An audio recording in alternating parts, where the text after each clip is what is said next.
Anyway, bago kay Daniel, gusto ko na i-congratulate ang cruise.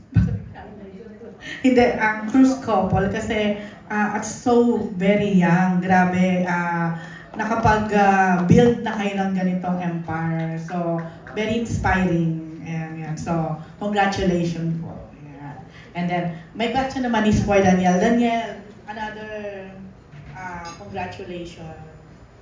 Kasi nga, ang bongga, Soul Drama Award. Although na-mention na ni Bobby kanina, ano to, kukunin mo pa lang ba personally yung award? Paano yung magiging proseso? Are you going to Korea? Paano? Yeah, I have to. You know, pupunta tayo ng Korea, again, not to represent myself, but to represent the Philippines once again. Diba? And, naiyak si Jerry sa Thank you. Again, sa fans, maraming salamat sa pagmamahal. Thank you. Ano to, isa surprise, Daniel, yung pananalo ng award na to? Yung ginawa mo tong incognito or somehow nandun na yung, paano ba? Yeah, syempre it's a surprise, di ba? For you to win, di ba? Pero nakikita ko sa yung proseso dahil nung kailan pa nagsimula yung voting na yan eh. And ang mga ating supporters, ang tagapagmahal natin, araw-araw ko na rin nakikita ang mga messages nila for me na talaga nagpupuyat yung mga yan para bumoto, di ba? So, I'm just very happy, thankful, you know, and I don't want to let them down. Yun lang naman. Okay. And another thing, parang one after another ngayon ng mga endorsement mo. Kakatapos lang nung huli natin, tapos another one ngayon. And then, yung recent show mo sa London, nakita namin yung picture, sobrang full pack talaga. And then, meron ka pang upcoming series ng show sa US. And I heard you have a new movie then coming up. So, Daniel, ano yung parang naging realization mo ngayon sa nangyayari sa buhay mo, sa career mo, after everything na ganito kagaganda naman yung nangyayari? Well, unahin ko muna is the partnerships na nagkakaroon ako ngayon. The endorsements na binanggit nyo nga ma'am una.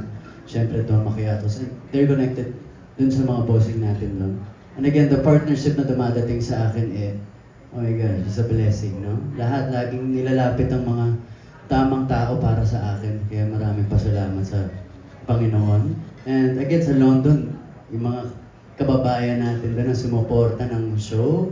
I'm just very thankful sa lahat ng pumunta. And gano'n naman syempre excited ng mga kababayan natin, lalo na Barrio Fiesta yan. Diba yun ang panahon na mararamdaman nila na nasa, kumbaga sa isang araw bumalik sila sa Pilipinas. Diba? Kaya tayo magbibigay lang tayo ng all out na saya para sa kanila. And para doon naman sa sinabi mo na sa lahat ng nangyayari sa akin, I think everything is written. I wouldn't say na nangyayari sa akin masamang bagay, lahat nangyayari ng may dahilan. I think ang mga tao lang kasi ang makukulit, di ba?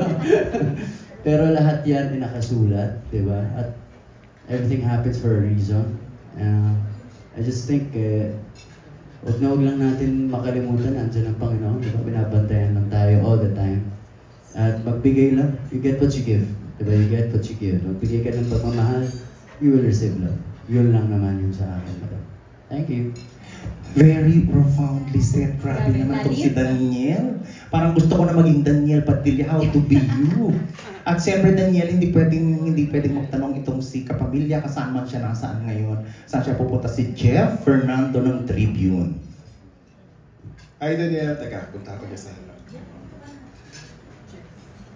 Hi boss. Hi Daniel. Oh, long time sir Yes. Nice to see you. Kamusta ka? Okay lang po. Okay. Daniel, nabanggit mo kanina na everything seems to be falling into place, mga tamang tao ang dumadating sa'yo ngayon.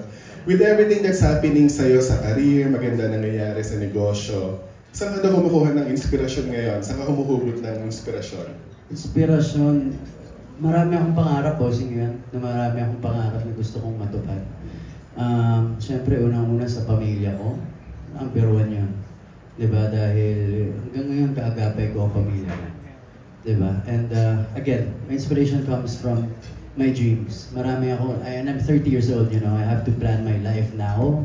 Kung saan ako pupunta ngayon, ano nga bang mga gusto ko. So, nagtatrabaho tayo ng maigi ngayon para dun sa mga pangarap lang na yan. Okay. Daniel, follow up lang. Sa pelikula na mimiss ka na namin, kailan ka gagawa ulit? Very soon. Kasi siyempre ito, may niluluto kami after Incognito. May niluluto ako. Kami, hindi ko pa pwedeng sabihin kung sino ang kasama ko.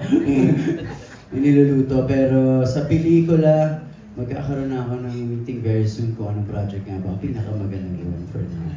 Siyempre ako rin, miss na miss ko na gumawa ng pelikula. No? Masaya gumawa ng series pero siyempre my heart nasa pelikula.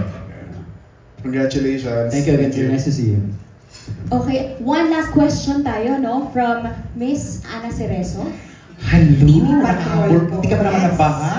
Ang tuhod mo sa ano? Sa binti mo sa tuhod? Hindi ako yun na.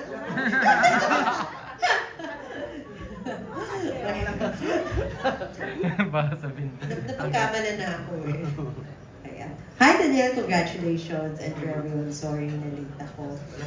Nabanggit mo nga Daniel, dahil nahilig ka na sa action at ang galing mo nga sa action sa Incognito, pag gumawa ka ng pelikula, gusto mo ba ng breather or action pa din? I think andito yung momentum natin ngayon and I really enjoy doing action. Yan, no? After kasi nung mga ginawa namin sa Incognito, parang ang hirap bumalik bigla steady lang. Parang, I think medyo maboboard pa ako sa ganun for now. So, the momentum is action. So, whatever na gagawin ko ngayon, laging may kasamang action na yan. Medyo nagka-hangover ba or nag-adjust yung katawan mo na may miss na yung bakbakan? Totoo na, parang nanghina yung katawan ko ngayon nung hindi ako nakikipag-away sa umaga. Pero yeah, sobrang sepangs. Sobrang namimiss ko yung buong cast namin, yung crew namin na syempre, isang taon kong araw-araw kasama yung mga yun. No? Sa pagdilat ko sa umaga, yung mga kasama ko magkape, hanggang bago matulog sila mga kausap ko. So sobrang sepangs lang. Pero syempre, we have to move on na. Yeah. Thank you. Last na lang, Daniel, dahil nga nabanggit mo, marami kang pangarap. For 2025, ano yung pangarap na gusto mong ma-achieve at tingin mo feasible? At least for this year, or sige, next year. Ako, dahil nandito na tayo, I think lahat ng mga negosyo na pinapasok natin to be successful. You know, yun lang yung pangarap ko. Kasi, siyempre dito sa pag-artista, wala naman akong pangarap maging artista habang buhay. You know, eventually, gusto ko na lang maging negosyante. Di ba? I wanna relax, di ba? Yeah. Manage na lang the businesses and sana by next year, you know, soon, ay maging successful ng lahat. Thank you, Daniel. Thank you, ma'am. Nag-uulat, Ana Cerezo. ABS-CBN. Kala mo, di kita kilala. Back to you, studio. Yes. Speaking of that, sino ang ating powerful influencers for today? Ito na nga. So, kailangan natin muna mag-photo op kasi there are very important people amongst us today na